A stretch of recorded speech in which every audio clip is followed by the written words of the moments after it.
Now there is a word problem and how to solve this problem.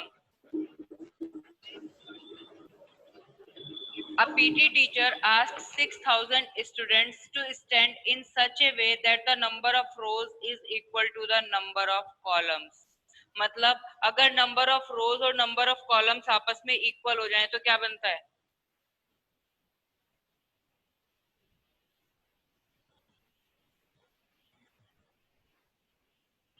ये number of rows हैं and these are the number of columns. अगर ये दोनों आपस में equal हैं तो ये क्या बन गया? स्क्वायर. यानी कि 6,000 स्टूडेंट्स को हमें इस तरीके से अरेंज करना है कि वो परफेक्ट स्क्वायर बन जाए. Find the number of rose if 71 students were left out of the after the arrangement. Arrangement के बाद अगर 71 स्टूडेंट्स लेफ्ट हो जाते हैं तो क्या होगा? सबसे पहले तो हमें 6,000 स्टूडेंट्स को स्क्वायर्स में अरेंज करना है. यानी कि अगर हम 6,000 स्टूडेंट्स को अरेंज कर रहे हैं तो हमारे पास क्या है? ये 6,000, इसको हमें परफेक्ट स्क्वायर करना है कि number of rows is equal to number of columns. अगर हमें इसे परफेक्ट स्क्वायर करना है तो लॉन्ग डिवीजन मेथड के लिए हमने इसको पेयरिंग करी. 7 7 जा 49 एंड 8 8 जा 64. सो 7 7 जा 49 0 0. सेकेंड डिजिट 7 2 जा 14. अब जो यहाँ चलेगा वही ऊपर चलेगा. 7 से ही ट्राई करते हैं. तो 7 7 जा 49, 28 plus 4 32, 7 plus 3.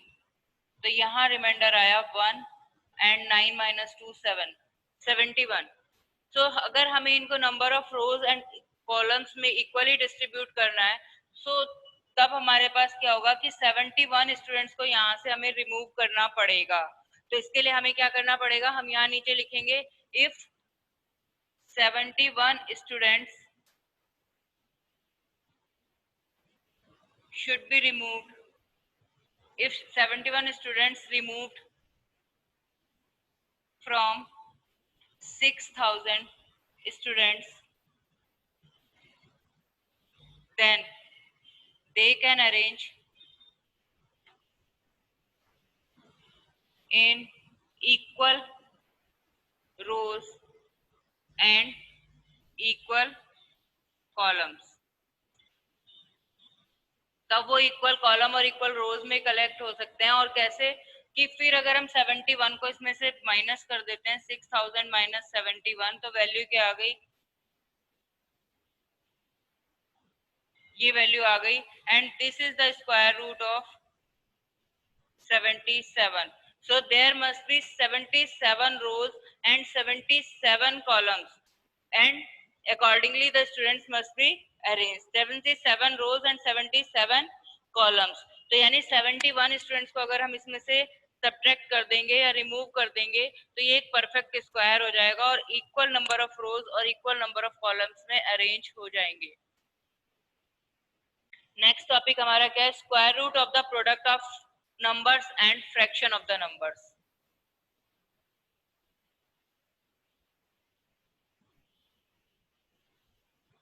Square root of the product of two numbers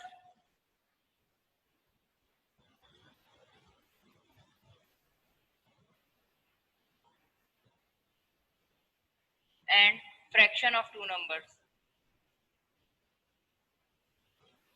यानी कि अगर हमें दो नंबर ऐसे दे रखे हैं square root a into B तो हम इसको लिख सकते हैं square root a multiplied by square root b. For example अगर आपके पास कोई भी नंबर दे रखा है कि स्क्वायर रूट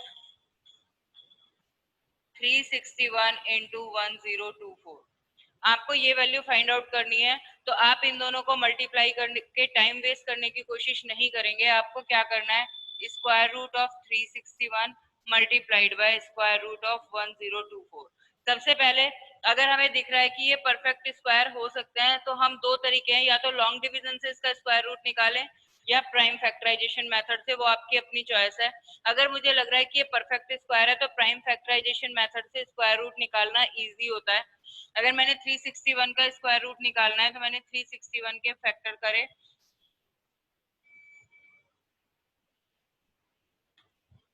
361 19 इंटू 19, तो ये मेरे पास यहाँ पर दो फैक्टर आ गए, यानी कि मैंने लिखा 19 इंटू 19। और 1024 के अगर मैं फैक्टर करती हूँ तो 1024 इवन नंबर है यूनिट प्लेस पे, 2 5 जा 10, 2 1 जा 2, 2 2 जा 4, अगेन इवन नंबर है, 2 2 जा 4, 2 5 जा 10, 2 6 जा 12, अगेन इवन नंबर है।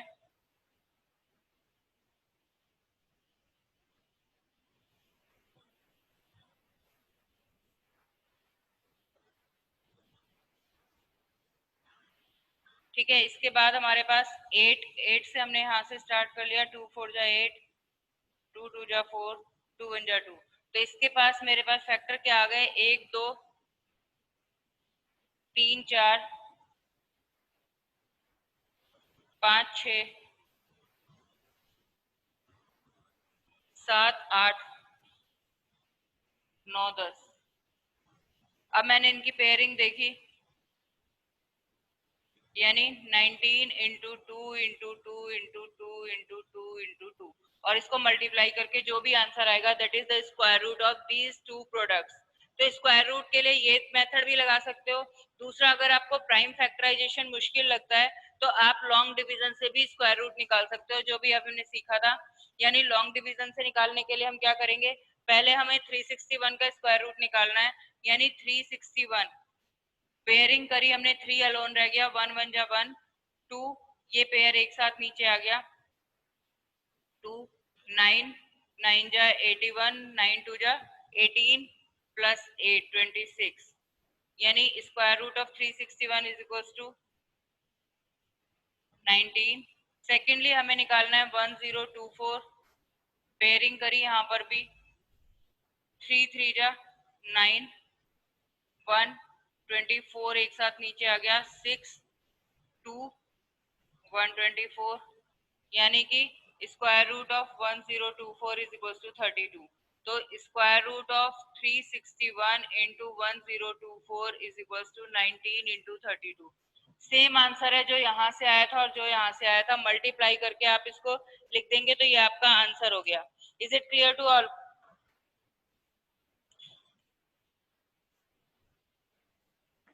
Now if two numbers are in division, तब हमारे पास क्या फॉर्मूला होता है,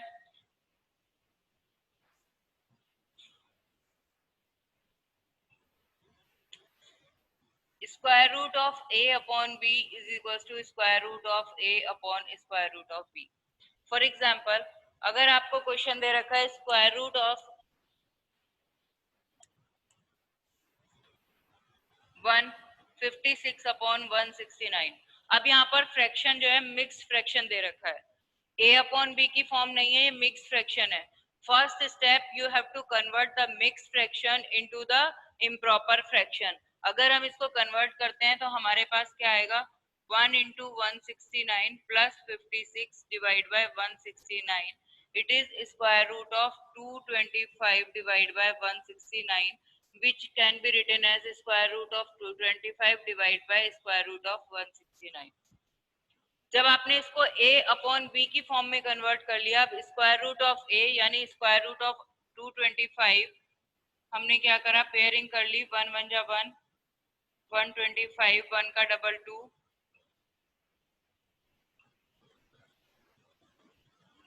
यानी square root of 225 is equals to 15।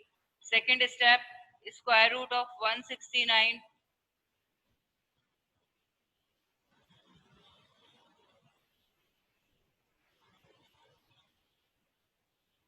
square root of 169 is equals to 13। so square root of 1 oblique 56 divided by 169 is equals to 15 upon 13। and that is the way how to solve the square root of fractions। इस तरीके से हम fractions में square root को calculate कर लेते हैं।